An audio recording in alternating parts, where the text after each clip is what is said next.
Hello guys and welcome back. Today we're going to be taking a look at my NHL preseason predictions, and with the NHL regular season almost over, we got a good idea of which of my standings picks went well and which ones really didn't. But going back to those preseason predictions, how well did I do? How many of my playoff teams actually made the playoffs? And how well did my prediction of your favorite team go in the end? Well, make sure you watch till the end as we review every single team, and hit that subscribe button if you're new as well for more hockey content just like this all throughout the year. Now we're going to start with my Pacific Division predictions, and some of these were kind of all over the place. At number one, I actually had the Edmonton Oilers, and this was one that was looking really rough early on in the season when Edmonton forgot how to play hockey. But they did rebound in a big way, and with my predictions being 110 points and them probably being a few points shy of that, it wasn't the worst prediction in the world, but I did see them taking that Pacific Division, and ultimately they fall short at second place. So I'm going to give the prediction just a straight solid B. Next up, the team I predicted to get second in the Pacific was actually the Vegas Golden Knights, and of course with the one game remaining, they could even go to the wild card spot, so that could be interesting.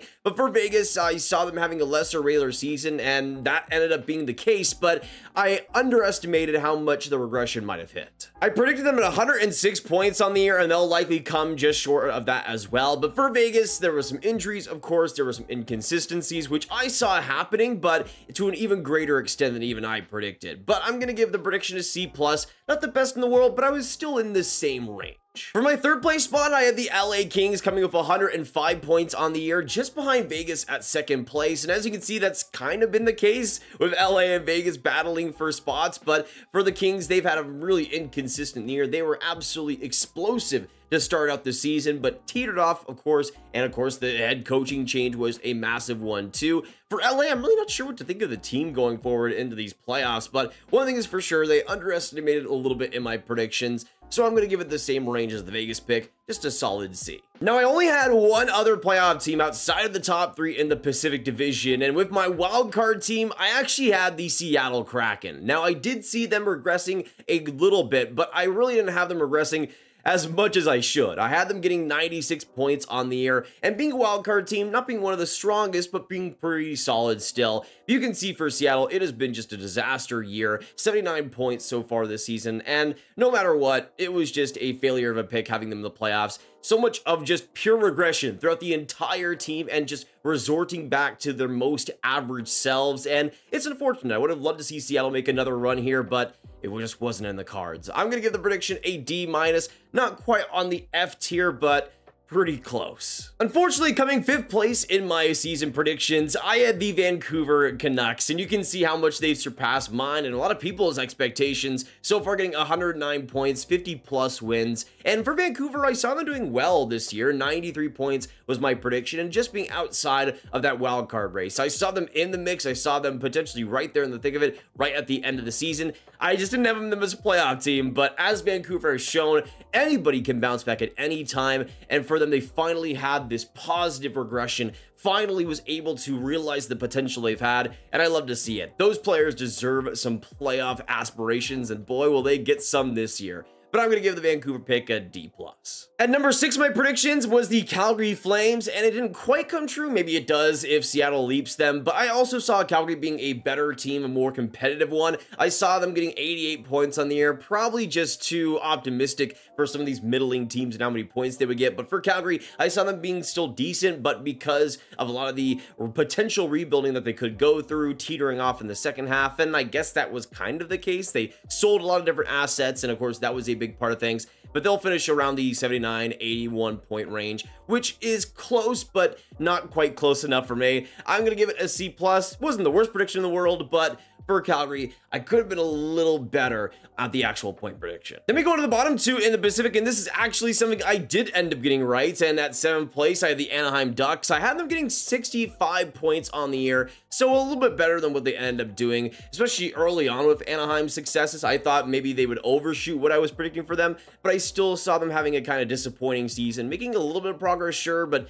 probably not enough, and that really proved to be true. I'm going to give they pick a solid B. And at last place, I had the San Jose Sharks. Naturally, I predicted them to be the worst team in the league, and some people were saying Chicago, but I stuck my neck out for the Sharks and just how bad they were throughout the roster. And even though the goaltending surprised me a little bit this year, it wasn't enough to actually get them any sustainable success, and they could finish the year without 20 wins, which would be insane. I'm going to give the prediction a B+.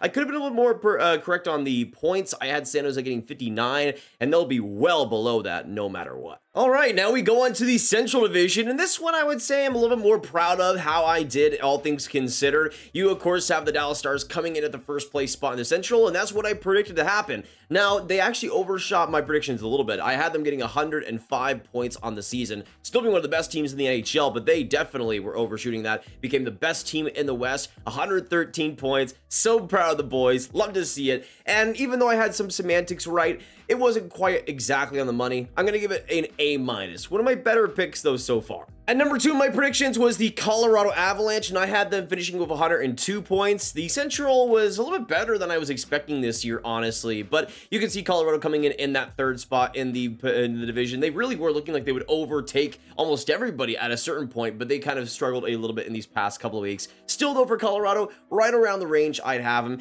and I'm going to give the pick a straight A. Now, here's where it gets a little bit rough for me, because at the third place spot in the Central, I had the Minnesota Wild. It was a situation like Seattle, where I saw them regressing. I saw them getting worse in their whole situation, but I underestimated how much worse they would get. I had them getting 99 points and still being a playoff team, but even though I saw them regressing, it just was a lot worse than I was predicting, and finishing around the 87-point range. And that's not horrible, but considering where I had Minnesota likely around 10 points ahead, it was definitely not the greatest pick, especially considering them as a playoff team. I'm going to give a pick a straight D. Not my worst, but definitely not good either. Now going on to 4th place in the division, though, and this was an absolute slam dunk in every way, and honestly, the team could overpass my expectations, honestly, and that is the Nashville Predators. I had them making the playoffs in the West, and it was one of my biggest bold takes of the entire video, of that entire process beginning of the season. I saw Nashville surprising so many people with the coaching, with the goaltending they would have, and with the roster they constructed, some really underrated pieces, and it really came together this season. They got 99 points in 82 games. I predicted them to get 96 points, so they were 3 points ahead even where I had them. Not too shabby. I'm going to give it a straight A. Now, coming in at 5th place in my division predictions, this was a team that I saw being right there in the playoff race, but just barely missing by a point, and that was the Winnipeg Jets. I saw them being a great team, a solid team, 95 points, and being the best team to miss the playoffs this season, but they surpassed those expectations quite a bit. Connor Hellebuyck was back to an MVP level. That whole team was just really consistent throughout the year, had some great moments too, and of course were rewarded by some good trade deadline acquisitions. For Winnipeg, they just got big wins when they needed to throughout the year, and that stayed consistent too. Now riding a 7-game winning streak heading into the playoffs, and me predicting getting 95 points, getting overshot by at least 13. Winnipeg definitely surpassed my expectations, and good for them, but I'm going to give the pick a C-. Next up in 6th in the division, I predicted the Arizona Coyotes to come in this spot. It was pretty interesting heading into the year because I saw Arizona being a much better team and improving quite a bit. I had them ending 80 points on the year, and it wasn't too far behind. They had a really bad losing streak, which really kept them from overpassing my expectations, but getting 77 points in the end is pretty in line. Not the perfect placement in the division, but points-wise was pretty friggin' close. I'm going to give myself an A- for that. Now going on to one of the teams that really surpassed my expectations by quite a bit, and that was the St. Louis Blues. I saw them regressing by a decent margin this year, getting 79 points this season, and really the big thing was Jordan Binnington having his best, most consistent year. I mean, there have been so many seasons of just disappointment when it came to Binnington, hoping that he could be the starter that he could have been back in 2019 and was showing to be in the future. But this year, I think he was really able to realize it and was one of the better goalies in the league in the second half. I think that was a big reason why St. Louis overshot my point prediction, getting 92 points on the year, not too shabby there, and being the best team to miss the playoffs, which obviously sucks, but they were way better than I was expecting. Gonna give the pick a D. I mean, they were so much better than I thought. And then going into last place in the division, everybody expected Chicago to get in this placement, and they did, but I actually saw them being better than they ended up. I saw them getting 60 points on the year. I thought Bedard would give them some more wins. Maybe the goaltending could be an interesting aspect of the team, but honestly, for Chicago, it's kind of miraculous. They were worse than I predicted them to be, with 51 points. I'm gonna give the pick a B-. Not hard to predict Chicago in this spot. Next up, we go on to the Metro Division, and folks, if we're talking about divisions here, if we're talking about my standings predictions, this was probably the one I was the most wrong on, unfortunately. It's clearly obvious, starting with my #1 pick for the division, the team that I saw winning the President's Trophy this year, and that was the New Jersey Devils. I saw them taking a big step, 112 points. I saw them being a massive team going into the regular season, and even though maybe they could have faltered in the playoffs, I thought the regular season would be brilliant after the confidence they got in their miraculous run last year, but that could not be further from the truth. The injuries, the inconsistencies, the lack of 5-on-5 play early on, the goaltending struggles, everything just seemed like a disaster for New Jersey, and they ended up with 81 points in 82 games. A straight F, no other way to put it. On that note, this entire division has 3 out of my 4 Fs, so that gives you an idea of how I did. At #2 in the division, though, it's actually something that I did get right, and that was the Carolina Hurricanes, and they get 111 points on the year, pretty similar to what I thought they would get. I saw them getting 108 points on the season, so a 3-point difference, not too shabby there, but really predicting Carolina to do good in the regular season, whoop-de-doo. But still gonna give the pick a straight A. At #3 in the division, a team that really surpassed my expectations was the New York Rangers. I saw them having a solid year, but hopefully taking next steps in the playoffs. But in the regular season, they just forgot all that and won the President's Trophy. 114 points on the season, a 13-point upgrade over what I had them at the preseason. And there was a lot of factors for that. I think they're just continued dominance in the special teams and the way they were able to carry themselves, the way they were able to win close games all the time versus key rivals, key teams. And that was a big part of things, just continuing, and especially Artemi Panarin. I mean, the absolutely legendary season he has had. Not enough talk about him in the MVP race. He's been huge. But I'm going to give the pick a C+. I was pretty off in the points and the predictions, but of course, still on New York, right there in the thick of it. At #4 in the division, going on to my wildcard team, I actually had the Pittsburgh Penguins, and it's brutal because at some point over these last couple weeks, it was actually looking pretty good that they would storm back and somehow make the playoffs, but unfortunately for them, it wasn't meant to be, and they would finish with 88 points in 82 games. Definitely a big overshoot over where I had them in the points race. I had them getting 99 points on the season. Just for Pittsburgh, man, the lack of finishing, the lack of consistency. Why did you have to do this, man? There was such a clear path to the playoffs, but whatever. Gonna give the pick a D-. At #5 in my predictions, I had the New York Islanders, and they end up surpassing it quite a bit, but not in terms of the points, really. They got 3rd in the Metro, but pretty close in my points predictions. They got 94 points in 82 games. My prediction was 95 points in 82 games, and even though I had them outside the playoff race, they were actually pretty similar to what I was thinking. I'm gonna give the pick a B-, but it would be a lot more if I actually had them in the playoffs. Going on to a team that I definitely overestimated this season, and it was another disastrous year for them in so many ways, and they were just bit in the foot by the early coaching change as well. But I had the Columbus Blue Jackets in this spot. I mean, to me, I saw Mike Babcock not really allowing Columbus to be a horrible team and being in the mix, kind of like John Tortorella would give for Philadelphia this season. But of course, with all the antics early on, and of course being fired, that was pretty much just erased, and they had no hope of competing afterwards. And you could see 66 points in 82 games. Their season was just dead in the water immediately. I'm going to give the pick an F.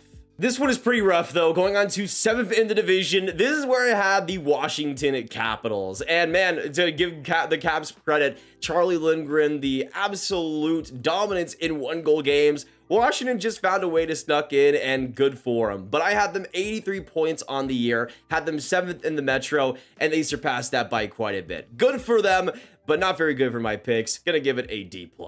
And then going on to a team that absolutely drove me nuts throughout this year of how much they were proving me wrong, and that is the Philadelphia Flyers, who I predicted to be one of the worst teams in the league with 63 points on the season. And it wasn't because of John Tortorella. I thought that would be a big part of things, why they'd be even better, but I was really not high on a lot of the roster coming in. But they were able to prove me wrong in a lot of ways, fighting for every point they got, getting 87 points in 82 games. And even though that might give them a worse draft position, they proved me wrong in a lot of ways this season by just how much they were able to play as a unit, and were so much better than I was expecting. A straight up for the pick. There's no other way to put it, no other pick I could give it. Now going on to my Atlantic Division predictions, and they were definitely better than my Metro predictions, but it was pretty hard to be worse than my Metro predictions in all honesty. Still, when we look at the Atlantic, at my #1 spot, that's where I had the Toronto Maple Leafs. I saw them finally winning the Atlantic Division, but just like Edmonton winning the Pacific Division, actually having them win for the first time, it was a foolish errand. And for Toronto, of course they didn't win the division. They had such an opportunity to, but Of course they don't. That's just classic Toronto. Getting 108 points in my predictions and being 6 short, it wasn't too bad. I'm going to give the pick a C+. And then we go on to the second place spot, and this was pretty good in terms of the placement of the team, and I had the Boston Bruins. I saw a lot of people saying they'd be outside the playoffs, but the goaltending, the defense was just too good to let that happen. Of course, the dominance of Pastrnak this year has really elevated that offense and kept it at a pretty solid level. But for the Bees, I had them getting 100 points on the year. They actually overshot that by 9 points, so it's pretty interesting there, but they still find themselves second in the division, and I'm going to give the pick a straight B. Now, at third place, this was something that I was kind of going back and forth on. Originally, at points, I had Florida at this spot, but at other times, I had the Tampa Bay Lightning, and I would stick with the Tampa Bay Lightning at this spot. And there was times where there was complications. Maybe Tampa Bay would miss the playoffs, but they still made it in the end, of course, getting 98 points in 82 games. I had Tampa Bay with 97 points, and even though the placement of the division wasn't perfect, I was still pretty proud of this prediction, getting almost right on the money, and I'm going to give it a straight A. Next, though, at fourth in the Atlantic, one of my most infamous predictions heading into the year, I saw the Ottawa Senators making the playoffs, and it is unfortunate. It is sad. I know it was a boneheaded decision, but I was high on copium. I was high on the hype of what they could be, what they could become. But of course, as the Senators do, they just fail miserably and embarrass everybody and disappoint the entire hockey world, finishing with 78 points in 82 games. I still don't understand how bad they were this year. It shouldn't have even been possible, but I predicted them to get 95 points, make the playoffs, and they finished with 78. It's an F. And unfortunately for me, it didn't really get much better because at that spot, I had the Florida Panthers next up behind the Ottawa Senators. I know, stupid, absolutely dumb. But in Florida's case, I saw some of the injuries at the start of the year, maybe putting them back a little bit, but they started out the season incredibly well. Had one of their best stretches of the season right at the start of the year with Aaron Ekblad and Brandon Montour injured. And at that point, Florida was going to be still a juggernaut this year, and they ended up being it, winning the Atlantic Division, getting 110 points. I don't think it's necessarily an F, but pretty close to it, a D- and floating around that F tier. Now, this next one actually proved to be pretty close to my prediction, and at number 6, I had the Detroit Red Wings. Now, they would likely, of course, finish at 5th place, but I actually was pretty close here, kind of like my Tampa Bay Lightning pick. I was pretty close on the actual points for Detroit. I saw them getting 90 points on the year, and they finished with 91, being around that 5th or 6th range, and that's what they ended up doing. Missing the playoffs, but having a big jump. I'm going to give the pick an A+, and my only A+ of this video. I will take it when I can. And then going on to number 7, another infamous pick of mine, but this one actually turned out pretty well, and that was the Buffalo Sabres. Like we talked about in a video a couple of weeks back, I had Buffalo missing the playoffs. I saw them disappointing quite a bit and not quite being able to live up to potential this year, and I think it might be a different story next year, of course, as we see potentially a new coaching staff coming in, but this year I saw being a disappointment, and it was. They were even more disappointing than I predicted. I had them getting 89 points on the year, but they finished 5 points short with 84, which is pretty miraculous that they ended up doing that. I'm still going to give the pick an A- though. Pretty close. And then last but not least, at number 8, like everybody predicted, the Montreal Canadiens finish in this spot, but they did do better than I was expecting. I saw them getting 64 points and once again being one of the lesser teams in the league. And even though I could have seen major progression for Montreal, I just didn't really see it sticking throughout the year, but give them credit. They were pretty competitive throughout a lot of the season, never backing down in games like Marty St. Louis makes them do, and they finished with 76 points on the year, 30 wins, and it was a pretty hefty improvement over the year before. Still in pretty good tank position as well, so I think it's a win-win for everybody. But for my pick, I'm going to give it a C+. Montreal, a lot better than I was expecting, and good for them. Those are my preseason predictions and how they've turned out today, and I would say I did okay. There were divisions like the Metro that I do not even want to talk about right now, but for the most part, I think I was pretty close in a lot of my predictions. Some ones that I absolutely got wrong, but if you count out the Metro, then I think I did pretty well. Still though, I love teams over surpassing my expectations, just proving me wrong in the best way, because that's what makes it entertaining. That's what makes it so much fun to make predictions and especially to look back on them. So I want to know in the comments down below, how did you guys do with your preseason predictions? You can go in the comments of that video, see how you did, see who you predicted to make it. I would love to know what you guys thought was going to happen and what didn't end up happening, and who proved you wrong the most. I'd love to know down below. Of course, share the video with all the hockey fans you guys know online. Hit that like button, hit that subscribe button, hit that notification bell, and click on this card for all of my ranking content right in one playlist. My name is Nathan, and I hope you enjoyed this quick deep dive, and I'll see you in the next one. Goodbye.